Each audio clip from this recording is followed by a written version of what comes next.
Hello, Marina Crane here, July 15th. This is a Wednesday, and our community is in mourning. Our head chief lost his mother, and she's like about 4 years older than myself. But I'm just relating what I've been going through this week. So also, I think yesterday they buried the 12-year-old child who committed suicide in another community. Okay, so what am I talking about today? Well, it's more of advice or just the reality of when I talk to Indigenous women and white women. Usually, it's Indigenous women who I've been around, like, because I'm Indigenous. Is when I suggest therapy, I say shop around, and for good reason. So I'm going to be I've taken some notes, really abstract wise, regarding how some women give advice to other women. So and this is from and I in my opinion, okay, she puts it on TikTok. So I'm not following her. I'm just using her example to talk about my life. And her name is Leslie Taverner. So again, she says women are being told to refrain from expressing what they're looking for in relationships for fear that man will use them to act the part. Example, pretend that he also is seeking committed relationship or marriage to get sex and deceive them. Example, get sex and then ghost her. In other words, instead of alchemizing the underlying fear of being used, the women are being told to play games. Women are being told not to discuss the relationship hurts, instead claim that all men treat them like queens. This is deceptive and a way to avoid vulnerable communication where you not only share how you were hurt, but you also share how you contributed to those toxic experiences and how you have healed and are healing from these experiences. She calls this the dark feminine energy is not afraid to be vulnerable or authentic. It is shielding herself from potential pain. Instead, she's the alchemist. Any pain that arises, alchemizes any pain that arises into power. This is what makes her irresistible. Now, I've gone through a few of her TikToks, and they're very short. They're very short TikToks, and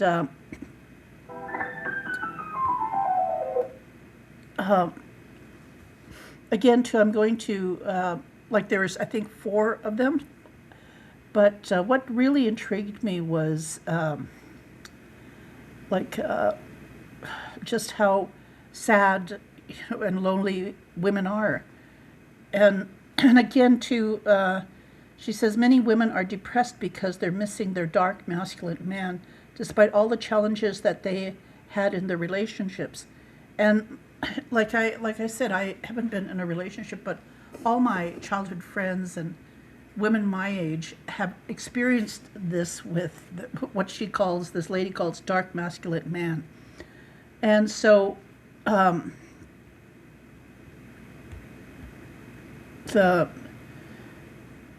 like she says your depression is a gift.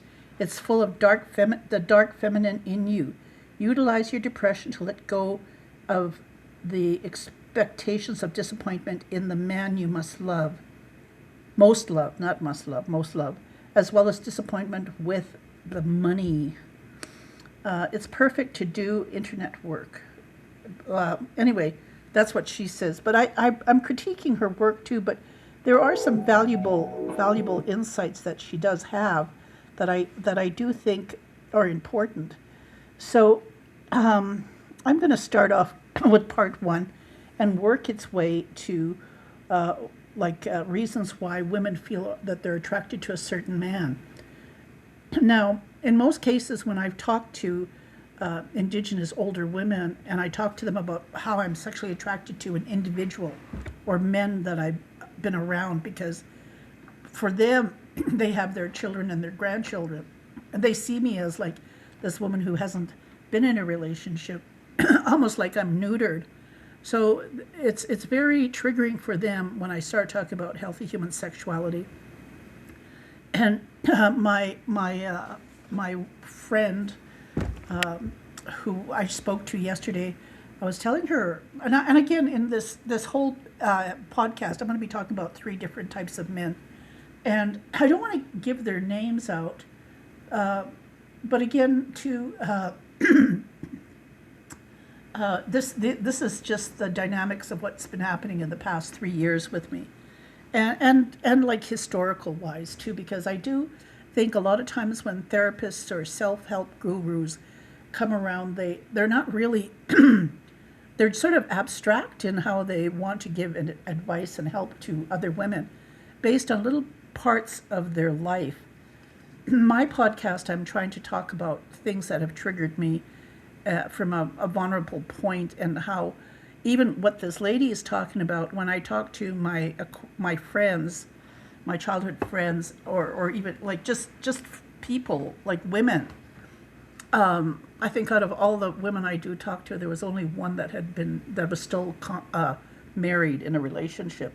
All the others, like they just separated or just chose to live and raise their children by themselves. And of course, too, my white friend is like that. She's divorced, and her son is married, and so she's living like independently. And we were talking, and I was telling her about I've known her before the pandemic, and she's always using the word authentic. Now, this lady that I'm going to be quoting on from the podcast, she uses those words too. Now, why am I doing this? Because I want to sort of caution you about when you're seeking therapies, and like really shop around. What one woman may say may not even be applicable to you. And again, too, most of the women, the Indigenous women that I do talk to, don't want to go to therapy. It's just the reality. Now, I'm sorry for that going off like that. I don't know how I'm going to stop it, because that's a bit annoying, isn't it? Let's see if I can do this here. I am going to shut it off. Sorry about that. It's just things that I need to do. Okay, that should work. Okay, we'll start this. I'm going to do the first one, and then I'll break into it. I mean, it sounds... I'm horrible in sort of not giving you a outline and all that, but here goes. Looking at meeting new men and dating them. And so she asked me, how do I go about vetting these men beyond just, good looks and sexual chemistry? So that's what I'm going to talk about on The Real today. And I want you to start to pay attention to your body. Start to pay attention to how you feel when you interact with men. And that will let you know, A, if you're attracted to them in the first place, and B, how are you attracted to them? Because there's different ways in which the feminine is attracted to the masculine, or in which the feminine chooses the masculine. So my dark masculine man and his wife, Carl and Kenya Stevens, they have written a whole book on this. It's called The 9 Expressions of Love. That's the title of the book. And in that book, they talk about the feminine choice paradigm, which I'll go into a little bit in this reel. And they also talk about the masculine desire paradigm, which I won't go into today. So in the feminine choice paradigm, the feminine is attracted to the masculine for different reasons, depending on which masculine archetype is showing up in that man relative to her. So if you are choosing a man because of intense sexual chemistry, that man would be a dark masculine man to you. Or another term for that is he would be your womb choice, meaning that you have a primal sexual attraction to him. So your root chakra and your sacral chakra are very attracted to this man. You very much want to have sex with this man, and you know it right away. So when you feel that and you start to communicate with him, you can let him know, this is the reason why I feel drawn to you. I feel very sexually activated by you, and I want to experience a sexual connection with you, okay? That's honest and that's vulnerable, and I recommend that you do say that to him. Don't play games. Let him know why you feel drawn to him. So this morning I was... So her definition of the dark masculine man is that like you're horny. And like I always say to my friends, if you feel attracted to a man, let him know. And the reality of it is like, and like I know I'm single. And I've told you like how long I haven't been sexually active. So this approach to men and how I feel with them, I've been practicing for decades. Whereas women who have been so busy raising their children and grandchildren, and also suppressing that horniness or that sexual attraction. There are some things though that I disagree with her when she says like you'll feel it right away. I this last encounter that I had with a fellow, I met him 3 years ago, and there was an attraction, but it wasn't. It was like an energy that I remembered from like 55 years ago. So that's why I'm trying to say is like a lot of the things she's talking about. Those things are like memory of your sexual activity, your sexual thoughts, your holistic collective combination of your sexual experiences come into play when you're attracted or feel something for me as a woman to a man. And it's not spontaneous like she said. I know sometimes it feels that way. But again, too, the question of like, why do I feel this way? Again, too, it has to do with trust. Now, even though you're sexually attracted to a man and you feel horny, doesn't mean you're going to respond to him automatically and say, I want to have sex with you. When I was promiscuous, yes, it was spontaneous. Yet there comes a price. So what is that price? Like, I think the more you start meeting men who hurt you, the more distrust you have. So 3 years ago when I was approached by this man, and not in a romantic way, but I know I needed to trust him, and it was just like, I know he was trying to establish trust with me so that we could openly have conversation. And it was from that point that as I started ruminating, or like how a cow has how many stomachs and they eat and digest in one stomach and it goes to the next stomach to digest. Well, that's part of the whole process of trust for me. An analogy, it sounds sort of gross, but that's what pops up in my mind today. So it's not clear cut as she has put, and that's why like I wanted to talk about this podcast, because in the discourse that I've had with this man, I had talked with him on March 11th, and I did tell him that I had these feelings that had surfaced over the couple of years when I've talked to him about establishing trust with him. Because in order for me to uncover or percolate my sexual memories from like 55 years ago, I had to logically just shift and say, yes, I'm going to surrender. If the potential is there to have sex with this man, I'm open to it. Now, I gave myself permission to do that at an unconscious, conscious level, which takes a hell of a lot of energy. even though this lady on TikTok is talking about it as if like it's just going to be spontaneous. No, it's not. Like that's why I say when you're going into therapies, be careful, shop around, especially because it's your life. Those are your memories. This is how you function. Your strategy is totally different than mine. And that's why I say what I'm doing in my podcast is talking about a process. It's not something where you rush into it. There's the concept of self-love and self-nurturing and self-expression, creating that narrative of what makes you who you are. And a lot of times, like when I went to Las Vegas, I had said to my white friend, I said, each time I didn't let my Indigenous female friends know what I was doing and that I was traveling with a white man. And I didn't even let my family know. And then the second time I did let one of my family members know. And I had talked to quite a few women in the city about what was happening with this white man.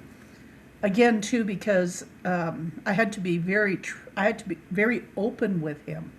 And that vulnerability of being open and trusting is something that is sexual. We cannot undo it. It's part of our biology. So that was like epiphany for me, because in talking to him on March 11th, I did say that I was attracted to him, but there was this energy that he held that reminded me of a former lover 55 years ago. And that energy he held. I said I didn't say to him I had to revisit it every time I spoke with him.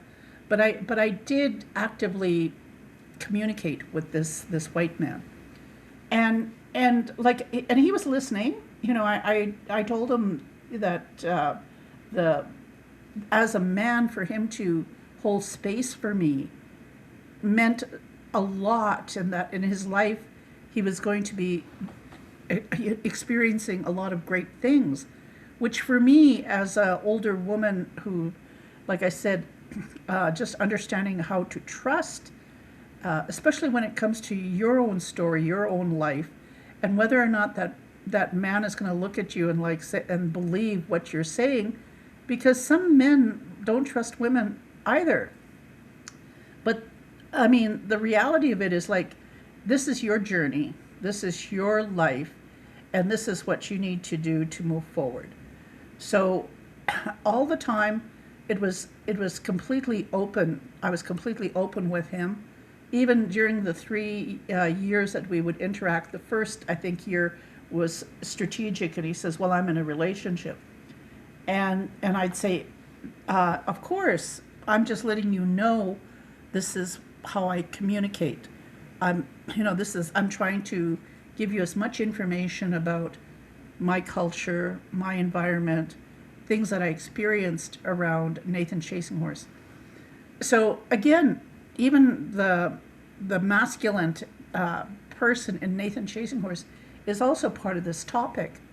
There's also the relationship I had with a forensic psychologist for over 30 years. Again, another masculine energy. So all this, like these two men, Nathan and we'll give the other guy's name, Paul. Both Nathan and Paul, for Nathan it was he's a youth worker, he's got this charisma, and then there's a point of distrust. With Paul, it was like I've known him for decades, and he'd always come over and spend like at least 4 hours just chit-chatting with me. And sometimes his partner would call and say, like, honey, we're having supper, are you coming home? There was no sexual attraction in terms of, well, let me put it this way. Yes, as a woman, there'll always be sexual attraction, but it's the degree, or what this woman talks about, the dark masculine man. That is like, for me, like like when you're horny and you're in a bar and you make contact and you hook up. Like that's how it sounds to me. So excuse me, that's my opinion. And that's the reason why I'm critiquing this TikTok, so I can explain my own sexual story, and why I think it's important to shop around for a therapist. And especially as women, like to really question your memory and question the safety. So yesterday when I was talking to my white friend, I was saying to her, yeah, I just, you know, I've never told anybody that I went to Las Vegas. And I said, even to this day, the two of the Indigenous women that I had, we talked on a daily basis. And then when I came home, I just stopped. My white friend says, Marina, if you did that to me, I would call you up and say, what did I do? And I said to her, exactly. I said, if my friendship meant anything to anybody, they would call me up and say, what did I do wrong? One of the ladies came up during the Stampede breakfast, brought me my Stampede breakfast and says, I'll call you. Again, she hasn't called. The other lady waved at me and I waved back at her, but she hasn't called. So again, I said to my white friend, I'm keeping boundaries because these two women still don't know that I traveled to Las Vegas with a white man. And I went to Las Vegas in March and April. So both times, these women in my community, I didn't tell. And there were people in the city of Calgary that I did tell, like some like other women. But it was important for me to keep this confidentiality within my, within my First Nations community. Like I'm not Inuit or Métis, so I don't know what it's like to be from those communities, but I do know what it's like to be a woman. So as I'm talking to my white friend yesterday, she says, but Marina, that's like a small town. Word gets around all the time. And she says, I've grown up in a small town. She says, I was always surprised when people would tell me something about myself, which she says, again, I didn't know anybody knew, but a small town, she says, word gets around. So in other words, she's trying to tell me, Marina, even though you've kept it secret that you went to Las Vegas once, like the white guy, well, we flew together. The second time, I just met him down there. But I told her, I said, no, I didn't tell anybody. I said, especially these two women. And my white friend says, Marina, they know. And I said to her, well, even if they did know from, I don't know what source, because I didn't tell them, and the only family member that I did tell lives in Edmonton, like for whatever reason they do know, I said to her, well, it's the whole premise, like, what I don't know won't hurt me. See, and my keeping my boundaries and not talking to them is like, making sure that the news they have or the gossip they have about me is not going to hurt me. Now, that's the whole thing about lateral violence and misogyny. Even though we tend to think as Indigenous women we're not practicing these things, we do. Like, for example, when I'm talking to my cousin about this white man, and I made a comment that I'd recently texted him. And each time I tell her that I've had communications with him, there's always this comeback about like, oh, well, Marina, like, you're horny for him. Like she says, well, Marina, maybe he needs to divorce his partner. And I said to her, don't say that. I said, don't you know you're not supposed to think bad about other people? Like how much more, like as a woman, thinking bad about another woman who she doesn't even know, as if that's what I'm thinking or what I'm desiring. And again, I was saying to my white friend, this whole point is this is my life. It's nobody's business.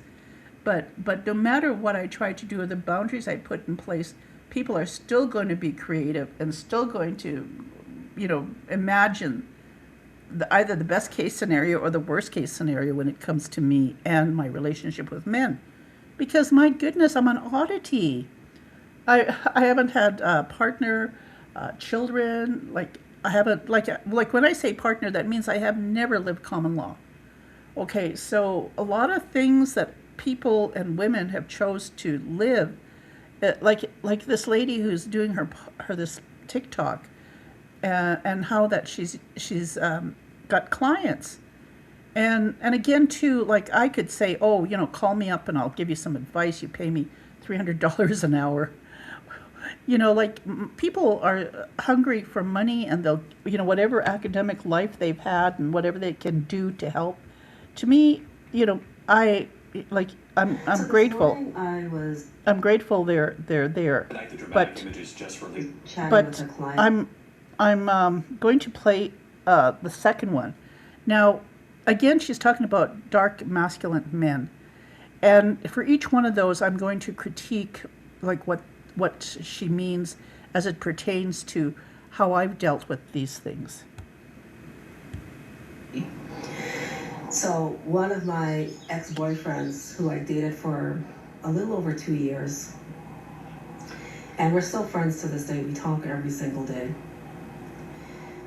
That reminds me about Paul. What drew me to him, it wasn't sexual chemistry. It was, I really liked how responsible That's Paul. and grounded and stable and steady and hardworking he was. He was a forensic I liked psychologist. how he was financially responsible. And he wasn't my boyfriend. And I met him at work as well. I liked the fact that everybody at work respected him. He's very well respected.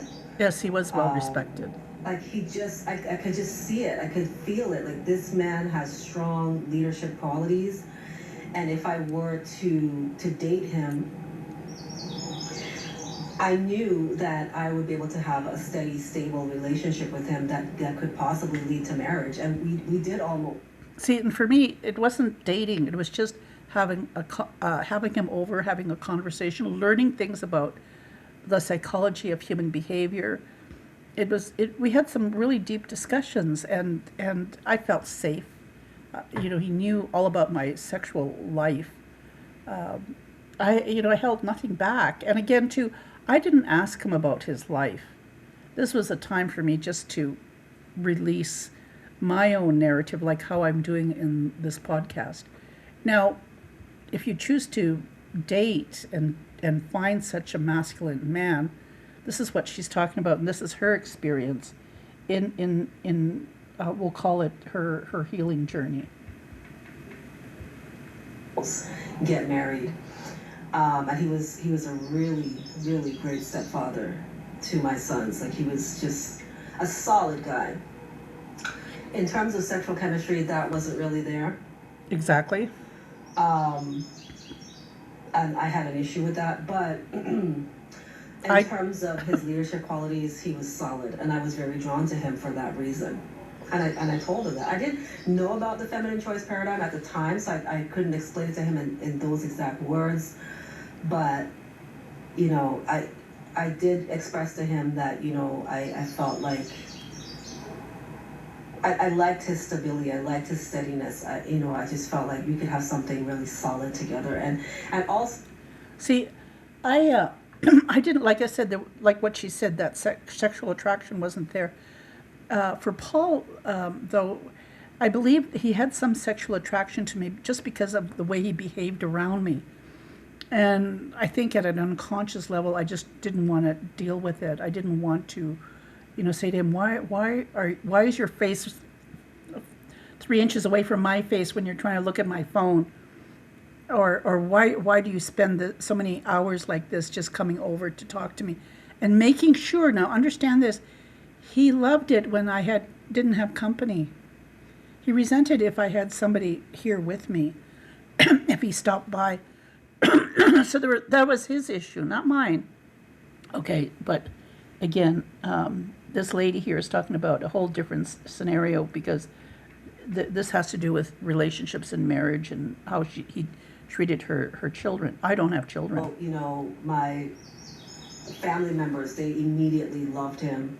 He presented himself well. Like, they all wanted me to marry him. Yeah, my family knew who Paul is. He had king energy through and through. Another type of attraction that you may feel,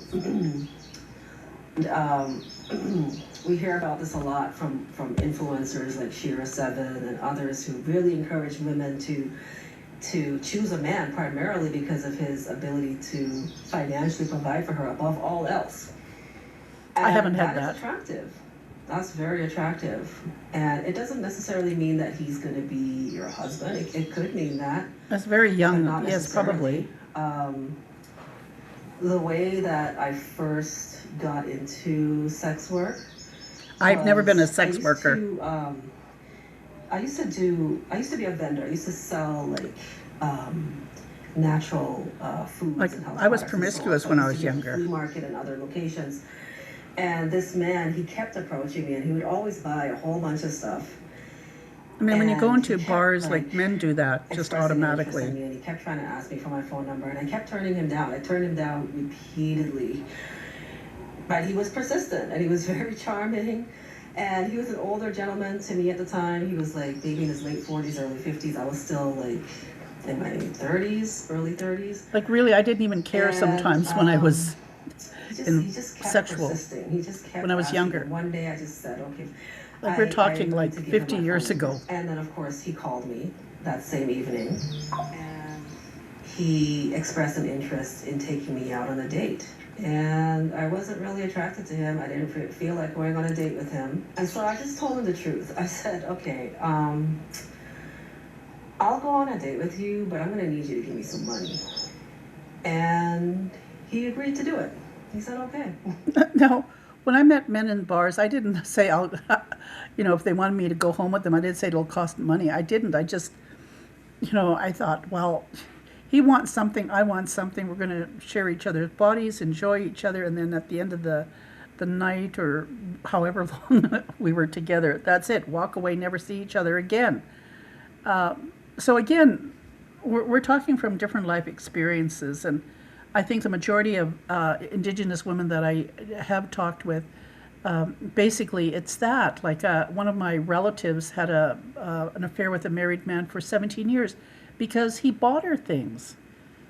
He bought her things, and hardworking, getting her degree, paying mortgage. It was like somebody to help her, not directly raise her children, but just in terms of monetary. I know he was a handsome, good-looking Dakota man as well. My goodness, that was a plus.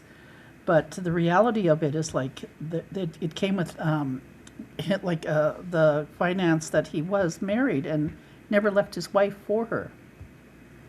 I'll pay you. So we went on the date. He took me out to dinner, and that night there was a very heavy snowstorm, so I wasn't able to drive home. He recommended that I stay at his place, so I spent the night, and then one thing led to another, and he paid me a lot of money the next morning, and so that was very pleasing to me. I was like, wow, I like this. Like, this is a turn on to me. I like this. So with him, I wasn't physically attracted to him, but I really liked the fact that he was willing to spend money on me. That felt good to me. So that's...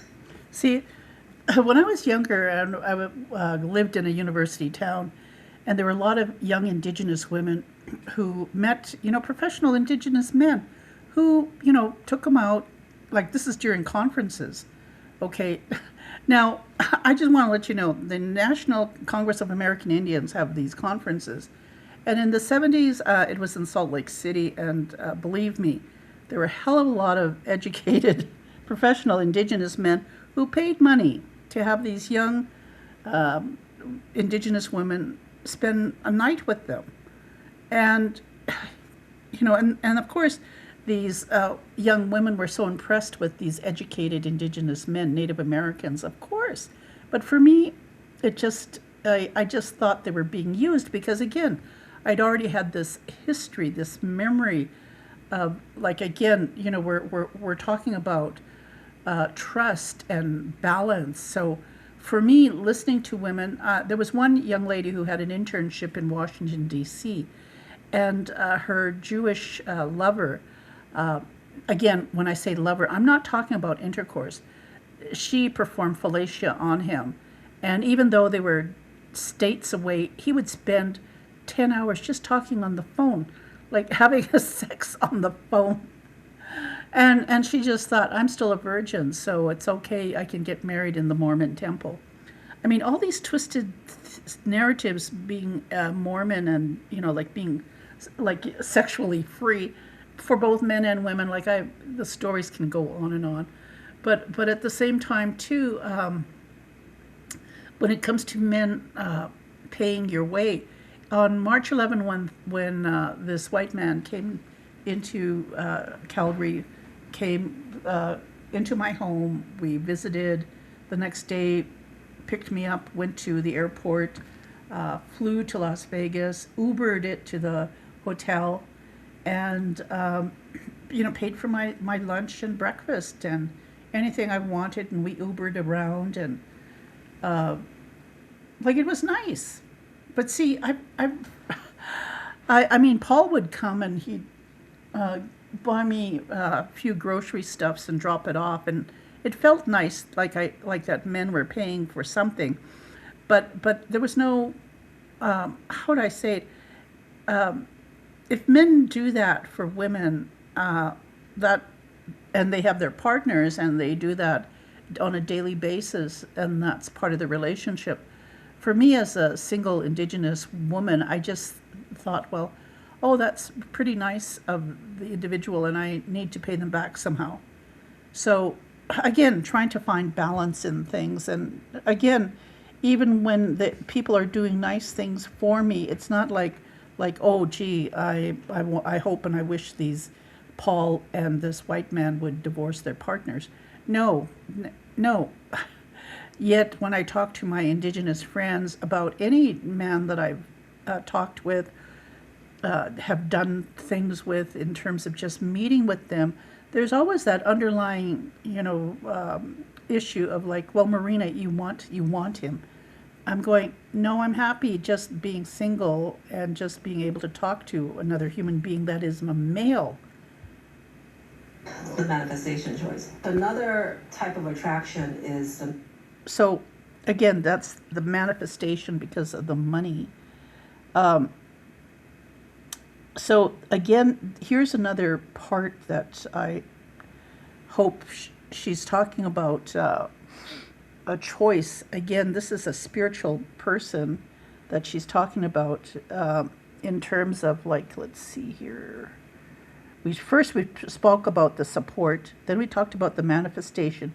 Now we're talking about the crown, which is choice. Now, a man can be more than one of the choices. So, for instance, with my dark masculine man, with my womb choice, he's a womb choice and he's also a crown choice. So I have a primal sexual attraction to him, but I also really love his mind. I love his spiritual wisdom. And you can see that, when you listen to our podcast episodes, you can see that I really love to pick his brain. I love to ask him questions. I love his answers.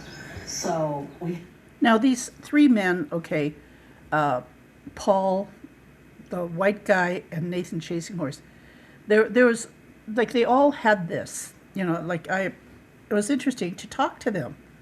I loved their like with Nathan, it was like him being a youth worker and using ceremony to heal.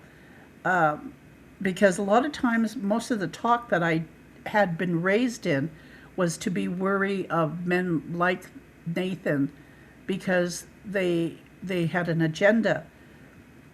I didn't perceive him as that at the beginning, so of course I was open to question him and ask him about ceremony and even the fact that he was sharing the traditional songs, because he was open to sharing instead of saying, oh, pay me money for me to teach you these knowledgeable things.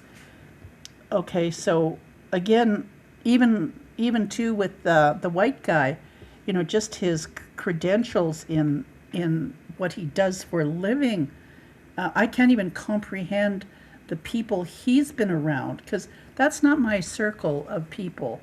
I'm always interested in how men, how they function around other men, and again, the respect men show each other. So that's part of the conversation that really intrigues me when it comes to what this lady calls the crown choice, because it's like looking into the male perspective like a voyeur. Uh, I mean, it's attractive to look, but again, too, there's this whole trust issue. She doesn't talk about that, though. Both of those connections occurring. And so if you're attracted to a man, you want to check in with yourself and determine, like, why am I attracted to this man? What is it about him that's attracting me to him? Where am I feeling this? Am I feeling this in my groin, in my root chakra? Am I feeling it in my heart chakra? If you are feeling in your heart, then he's probably a support choice. Am I feeling it in my third eye or crown? Am I blown away by his wisdom? Then he's a crown choice. Am I just turned on by the fact that he's willing to spend money on me? Is that what it is? And you can let him know what it is and what it isn't. Now this particular woman, she's on the dating app, so I know with dating apps, it's a little bit more difficult to kind of. Like years ago, there was another fellow named Billy. He was a Kiowa Indian from Oklahoma. And I was able to talk to him and say, I feel like I'm in love with you. I mean, we're standing in the door of the lobby of the hotel, and because I'm dropping him off. I'm not trying to go into his bedroom or anything. And I just said, I feel like I'm in love with you. I said, I feel this sexual energy, but I know it's not real. Like when she's talking about feel it, is it your crown, your heart, your groin, all that. Like, it's one thing to statistically say, okay, know your body. But when you're in the moment of like, oh my goodness, I'm so scared, I've got to talk to this man about how I feel. I practiced doing these things because I was so hurt by women who manipulated trying to get their way in friendship with me. Like, I had a roommate who was Polynesian, just didn't have money for rent, but she sure as hell created a narrative about a Polynesian football player who she claimed was attracted to me. And as long as I kept her as a roommate, she would feed into that fantasy. I had to go and talk to him directly to say, this woman has been living with me and telling me stories about you, and this is what she's saying, that you're attracted to me. And he says, no, I'm not. So even though it hurts you to openly talk to a man, you have to. And like with Billy, like the football player's name was Robert. And even though like Billy, we're standing there and I said, no, I feel this, because I did feel that way with Robert. But I did talk to him, and I didn't know, sometimes I would use that as like a, what do you call, a blockage, like you're blocking your chakras, you're blocking your energy. I used Robert to block any sexual urges that I had for any other man. I just focus on him, so I felt safe that, my roommate filled the fantasy or the void that, that I, again too, because I wasn't dealing with sexual memory of previous lovers that I had. I was just, just able to just try and keep the status quo. And no matter what my roommate Lisa was trying to feed me, I would just pretend. I know, when I talk about pretending in Native Americans, hello, it originates someplace, but like it takes courage to step out of that comfort zone, because you're being manipulated by other women for purpose, not sexual, monetarily, because she, I don't know why she couldn't get a job. I guess it's like a man when you live with a man and he's living off of you. You don't know why they can't get a job. But again, you have to have the courage to, step forward and say, look, I talked to the guy. He's not interested in me. I don't know why you're trying to create this narrative, because, as roommates, we're all supporting her. It's not like I was a lesbian or attracted to her. It was the allure of the impossible that this man, Robert, actually did feel something for me. Because, he asked me to dance, and like little limerence things that I held on to because I didn't think it was hurting me. and that's the point that I'm trying to make on my podcast. A lot of times we think it's innocent, but in the psychological terms, in terms of our own balance, our own healthy human sexuality, we really have to be critical of our own way and why we take on these notions of love and intimacy. And so even with Billy, his whole genre was on healthy female, Native American, both male and female mental health. And so even that, being associated with him, I was able to work with other women my age and older who in terms of mental wellness, had this limerence, this deep, like it's one thing to be a teenager and every human being goes through infatuation, but there is a tipping point in the balance where the limerence, the infatuation goes into a deeper psychological, we'll say crutch or trauma or something where, it takes professional help to sort of dig your way out of the grave that you dug for yourself. And unless you have support or you understand, your narrative and your story, and you have a safe place to talk to another human being about how you feel. Like when I say the word horny, that's not a swear word. But for some women, it's really difficult to even say the word penis or clitoris or fuck or rape or trauma. Like it's amazing. Or even like ejaculation.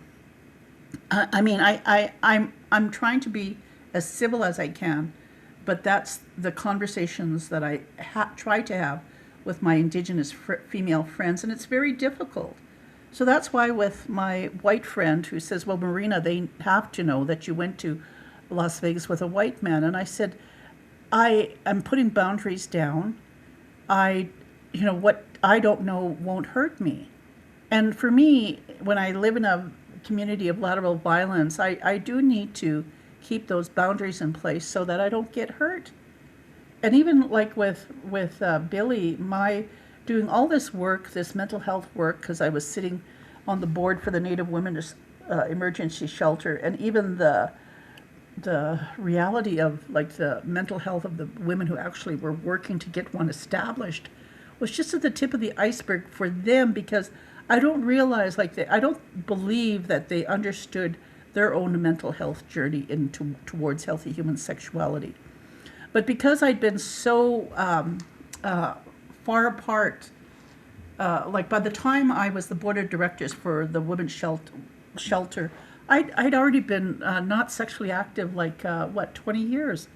So a lot of the experience I have with feelings to men that I meet, or any kind of this lady calls dark masculine man, I've had to trudge my way throughout my life, either saying my narrative. So even this podcast, this isn't something new. Like imagine like I'm talking to you as if you're an Indigenous woman that I've just met, and I'm still this is who I am.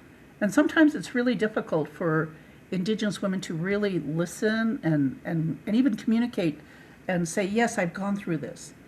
Because there's a lot of work that needs to be done.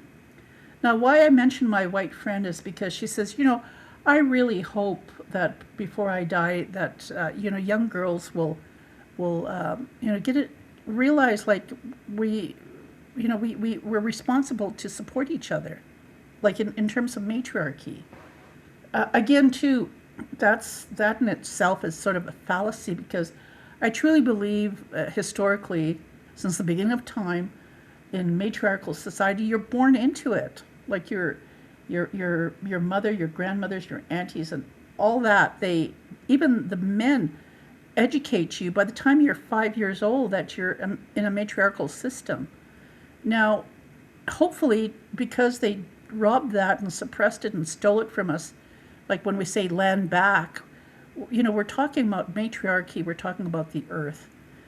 So a lot of things, it's so abstract, and the concept is so foreign to people who have had generations of not living off the land or having community, from the time you're born until the time you die, living in Indigenous community. Like I mentioned, tomorrow we're burying a matriarch. She grew up in Siksika, married here in Tsuut'ina. Her whole life has been around Indigenous people, living in off the land with people that are Indigenous. Like profound, like I want people in my audience to understand that when you make a choice, like you make a choice to get married or have children, you make a choice where to live. Uh, if you're an Indigenous woman, do you live away from your Indigenous community? And if you do, is it because you've been sexually assaulted or been traumatized, or you're just hate being Indigenous, or you're ashamed to be Indigenous? For whatever reason, the consequences too are like if you have children, at what point do your children make peace with the decisions you've made to bastardize your own culture?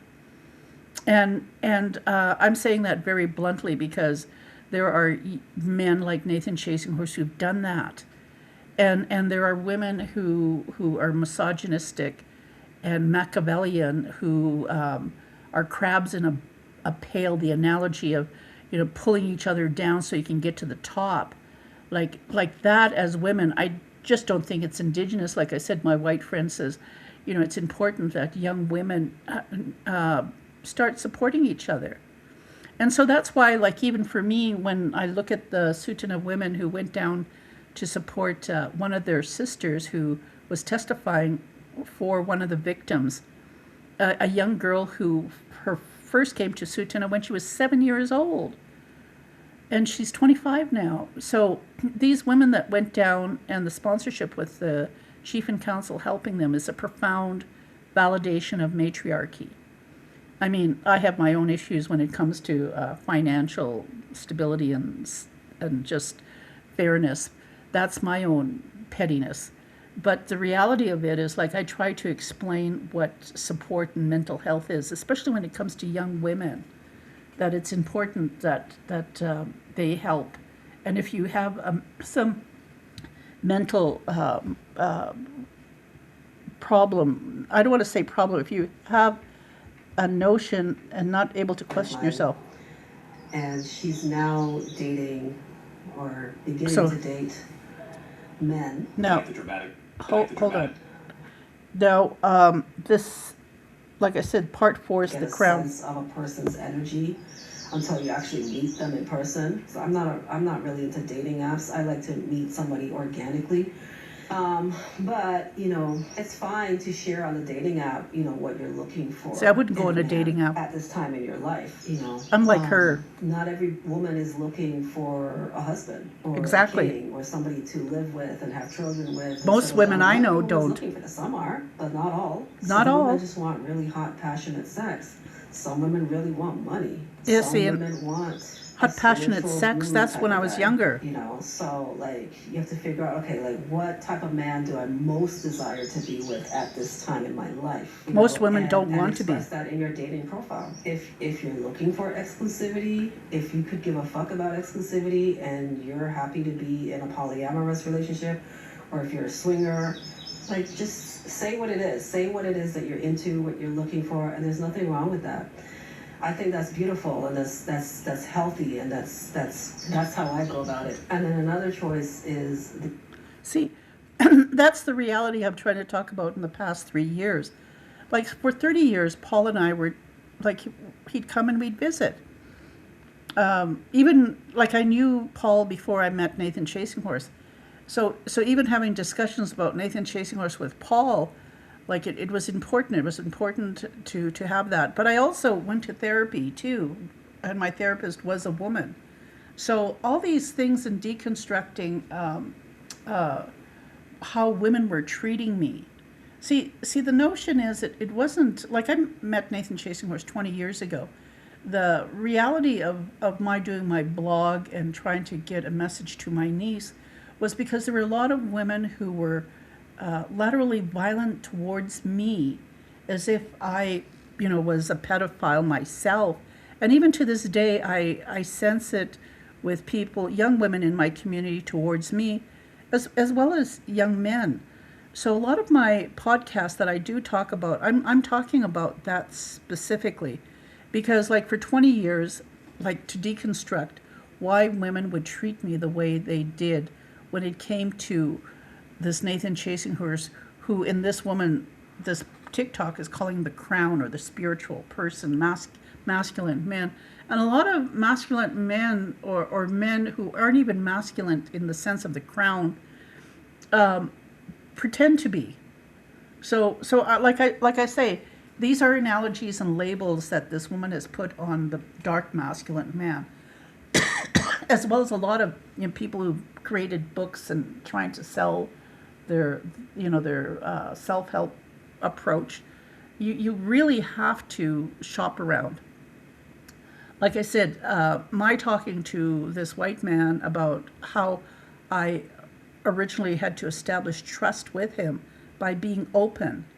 And the only way I could be open was to validate, yes, I could have sex with this man. Like, you got to understand the mental transformation from having a relationship with Paul to having a relationship with this white man. And in the background, there's 20 years before, there's this Nathan Chasinghurst, or there's this Billy, or there's this Robert, and of course the impetus or the creation story is Mike, who I have constant memory of every day in my life, because again, this dark masculine energy that I experienced when I was 18.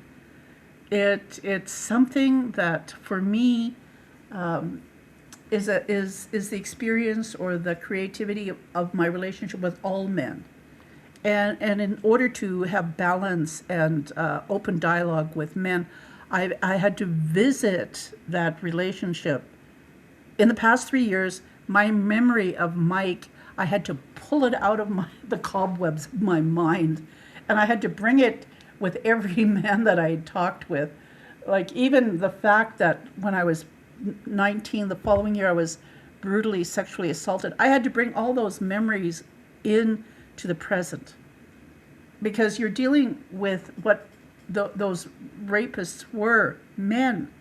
And just because they're violent doesn't mean that all men are violent. Mind you, the most dangerous person a woman will ever be around in their life is their partner.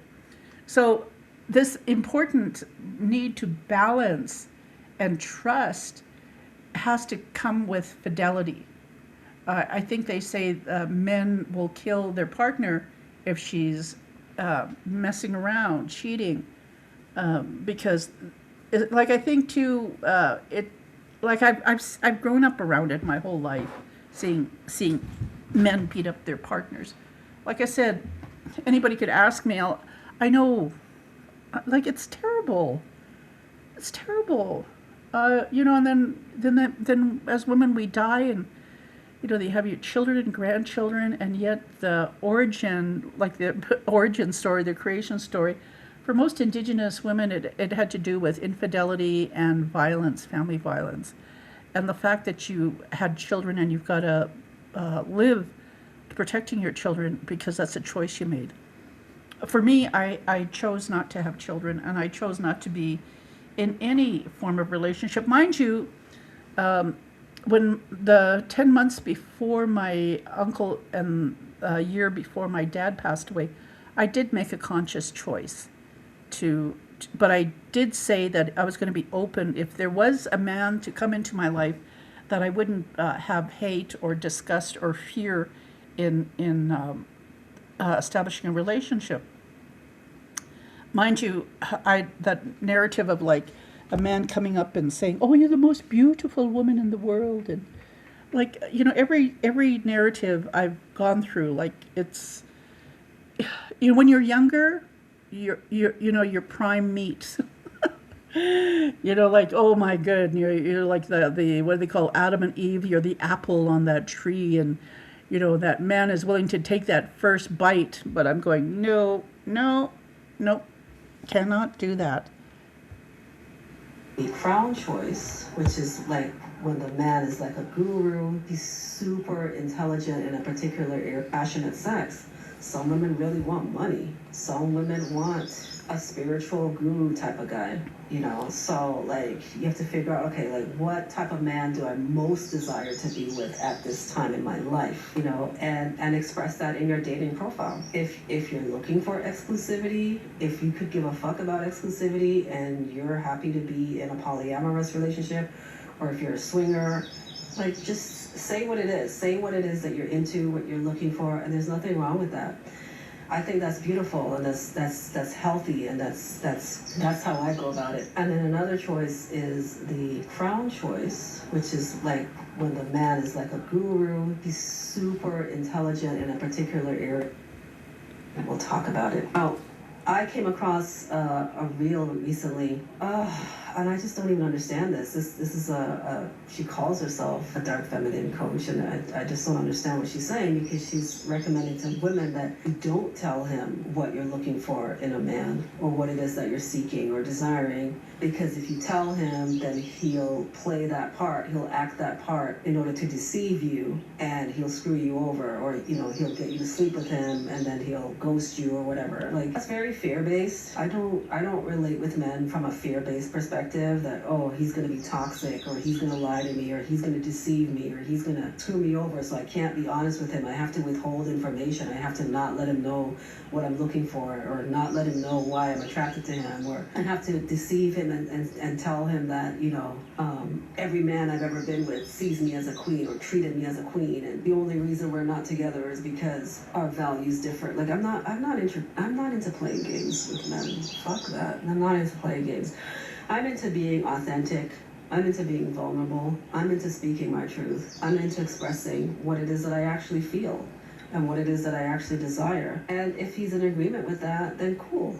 You know, we can have a good time. And if he's not, then that's fine. But like this whole inauthenticity and fearing that he's gonna deceive you and screw you over and be a narcissist and all this kind of, like, fuck that. Like, I don't entertain that shit. That shit is so fucking fear-based and gross, and I don't recommend that to my clients at all. You don't want to be in a fear-based state when relating to men. You want to be open and receptive and honest and vulnerable and authentic. That's the best way to go, in my opinion.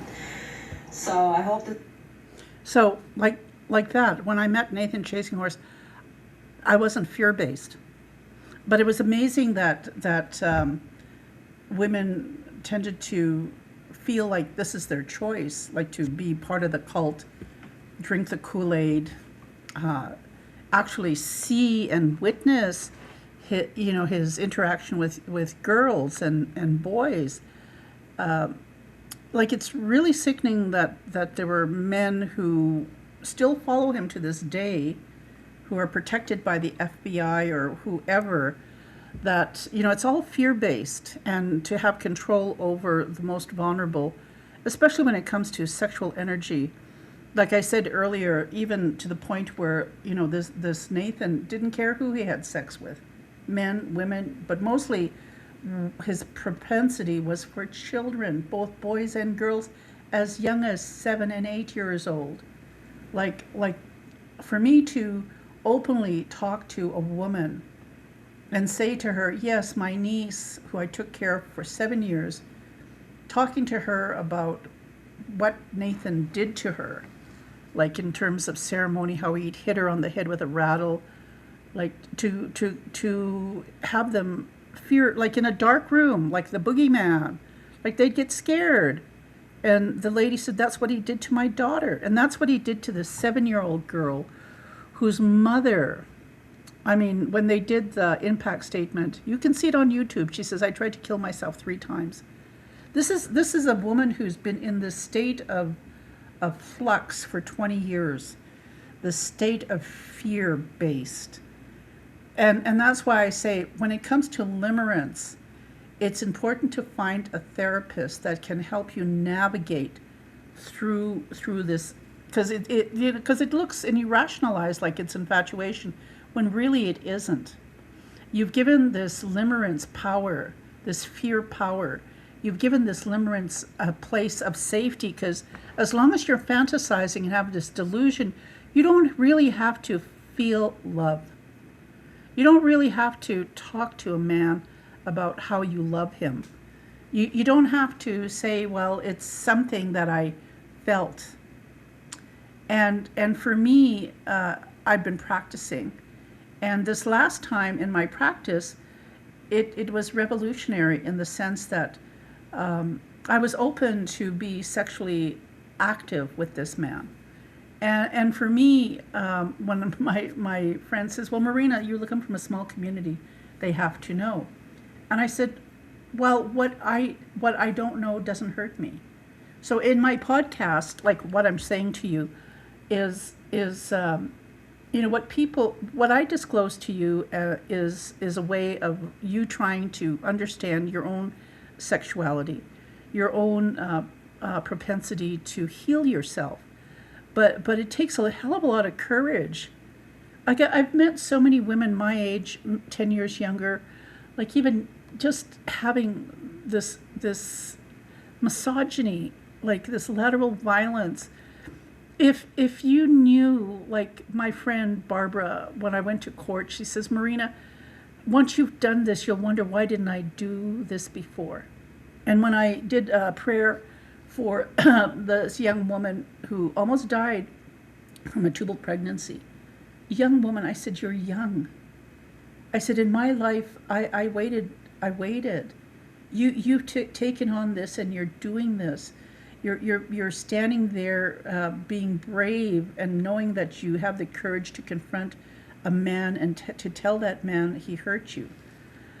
The whole notion of misogyny and lateral violence of women to other women keeps that perpetual motion of limerence alive and well.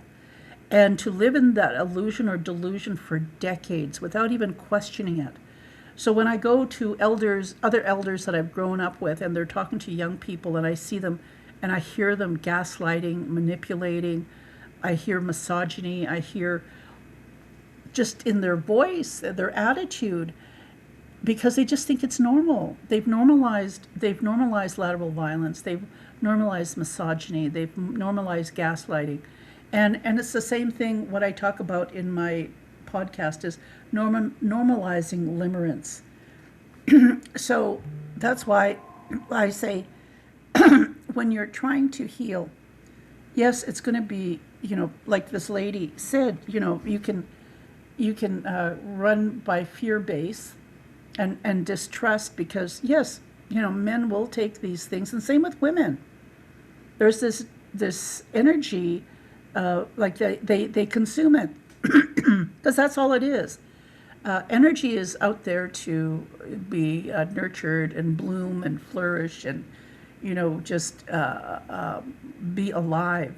And I truly believe, like even when I had to dig those memories from 55 years ago with Mike, beautiful memories, and again too, there's no webs or like quicksand or anything trying to attach to me to bring me down into the mire, the mud or the guck. Because again, I chose a different life path. I've never been in a relationship with any man who's cheated on me. I've never been with a man in a relationship who's beaten me, manipulated me, has used my money, or I've used him. No, I try to give back when somebody gives me something. And for the white man who came with me to Las Vegas, I gave him a lighter, a simple lighter. But yet it's the work that I had to do to, like the gifts of the star blankets, like all that I had to pay back, not just spiritual, but I had to pay back monetarily. And it took like a month. And even now, this is like going on to the end of July, I finally have paid most of my debt in going to Las Vegas. Like I said, my whole life I've lived on my own, paid my way through in the States, in another country, paid for my own education. I've worked hard. So when I have discussions with Indigenous women who sort of poo-poo on me, like that like there's something, like I'm, like they're trying to tell me, oh, this white man you went with, yes, he brought his partner in April. Marina, I know you wish that he didn't. I know, you want to be with him. I know that, it would be best. Why don't you just tell him to divorce his wife? Like, come on. And what, that's what I'm saying. Uh, at what point, this woman who's telling me this had an affair with a married man for 17 years. And she's saying this about this white man. when I'm trying to say to her, you just don't speak bad of other people. My a Lakota man who served in Vietnam, he'd come and visit me, and we were talking about hung prayers. And then I talked to my Cree friend in Edmonton, and I talked to her about hung prayers. And there's this balance where we ourselves as individuals pray bad things for ourselves because we have low self-esteem.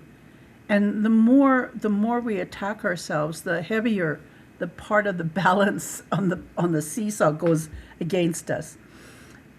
Again, too, environmentally, in how we interact with other people, if somebody doesn't like us and they're praying bad for us, or we have the capacity to pray bad for another person, that in itself tips the teeter-totter.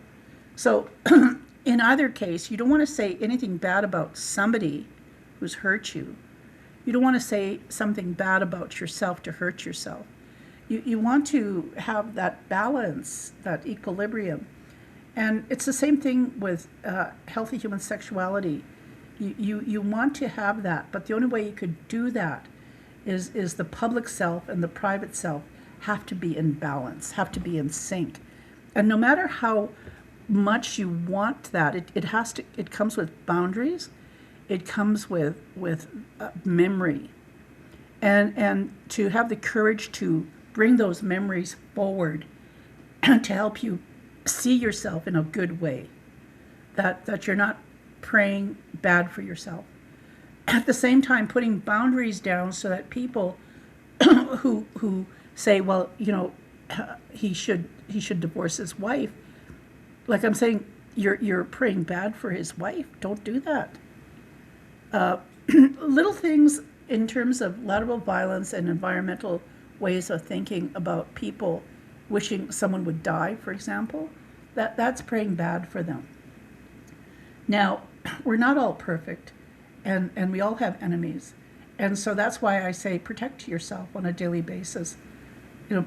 Embrace yourself with protective, reflective, healing energy, as well as release it. Because for me, having a white man as a friend who I'm sexually attracted to is a constant. When he's in my mind, it's embracing him and at the same time releasing him. Because in order to do that, I'm learning. I'm doing this to learn about myself, and I'm putting it out there. So whatever is happening in his life, that there are no hung prayers coming from me, either consciously or unconsciously. Now, that might be a hard concept to understand in a holistic collective sense, but like I said, you need to be born into it. And again, if you're not, but you practice it, it's important to find people you trust. And again, even if they just help you in some little way, like this lady on TikTok, she's helped me to express things that I've been trying to express on my podcast, because she's selling a service of helping women. But that's her perspective. And there's a lot of things I disagree with her, but there's a lot of things that are so abstract that they're common experiences for all human beings. The reality of it is, though, that ability to pull that sexual history from the very subconscious or unconscious part of you, if you're being able to open up to the individual who sexually arouses you. Those things are impactful because we're human beings. We can't turn it off. So how do we adapt in a mentally healthy way? I've tried to educate, and I try to do this like I was talking to my white friend. I said, this is why I do my podcast.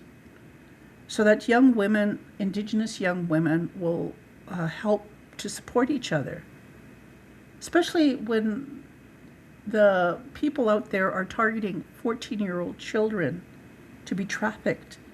And the amount of immigrants that come into Canada that are hunting, not just immigrants, but even white men who are hunting our children for sexual pleasure and sexual gain. When I ran away at 17 and I turned 18 in Vancouver, it was an eye-opener for me how sexually available men thought I was. And of course I was, but I didn't realize that this is just the way men are. Again, a lot of things I do really believe that there's institutional ways of how men manipulate and control women. And for Indigenous women, it's colonization. For I think white women, it's more of like we'll call it politics. I found out the name of the website that these Republicans go to in each of these towns, cities where they meet up for conferences is called Grindr. Yeah, it's an application that shuts down because there are so many men hooking up with other men. And I know the criticism about Muslims too is like what they just the way they behave in terms of sexuality with other men and how they discredit women as not being their equal. When in fact, like heterosexual men in the Americas do the same thing, but it's done under the guise or the umbrella of patriarchy. And I think a lot of white women or women who are not of color are realizing now that they're older and no more sexually attractive to like when you're growing up and you're desirable, you have that privilege. But being a woman of color, we've never really had that privilege because there's always a price that men are willing to pay for our sexuality. A price to be paid to control us. And that's historical. I was born into it. But I am using my podcast to deconstruct it, to rebuild and have the courage to understand why it's so important to face the man or woman who's hurt you, confront them, and realize and empower yourself to know that you're not afraid. By doing that, you're dismantling misogyny, lateral violence, gaslighting, whatever behavior you've incorporated into your everyday living to survive. That's not your fault. But when you start laterally violating other women because of the pain and the fear you carry, then it's on you. So for women, some women, most older women that I've talked to are totally oblivious to what I say. And that's why I chose not to tell anybody I was going down to Las Vegas, because it's none of their business. Because how many years have they known me and still don't get it? And I'll be blue in the face and 6 feet underground and they still won't get it. But for the younger women out there who have experienced exactly the type of lifestyle I've had, and the realization that it's important to deal with your mental health at a very young age, because the opportunity to share your wisdom, you become a young elder. And in becoming a young elder, you have the capacity and the equipment to raise healthy children, or to even raise a healthy community. So in my community, like I said, there are a group of young women who've taken on this challenge. I know I don't talk to them as much, and that's okay because I'm watching. And because of that, I try and do my podcast to let people know, I'm encouraging support groups of young Indigenous women helping each other. Because the older we get, it's very difficult to do that without casting judgment on like whether or not you can be trusted if you're going to be cheating with their husbands. Like all that fear-based notion I've grown up with in terms of lateral violence because I chose to be single. Like I constantly say, I never thought I was a beautiful Indigenous woman because I was looking at myself in terms of white ideologies. Now that I'm an elder and I look back at my pictures as a youth, I'm going, okay, I was beautiful. No wonder why Mike was attracted to me. Like I think about these handsome men that were attracted to me, and I thought it was just to control me, but really there was an attraction. They actually were physically attracted to me. And as an elder, like to jokingly talk about it, it's like my white friend says, Marina, you're like my older sister. When you laugh, you know, you're afraid to see the truth, and it's really difficult, especially when you have feelings for like when you meet a man that you're attracted to. It is difficult. It is difficult. And I'm just grateful for the experience that I was able to do what I did, and the fact that this white man had the capacity to be compassionate and understanding, even though when you look at him, you don't even think that he's capable of it. I know he's protected himself his whole life, but for good reason. You know, I'm pretty sure when he was growing up and he saw and heard all about mass shootings and digging, you know, mass graves in the country he came from. But again, you know, this is what life is. And hopefully some insight that I've given and I continue to give on my podcast does help you out there. And I will continue to do my podcast to the best of my ability. So with that, like I said, it's July 15th. And I'm just grateful for the friendships I have, for the acquaintances I have, and for the legacy I leave behind. Even though I don't know when Creator will call me home, I'm just grateful that there's such a thing as social media.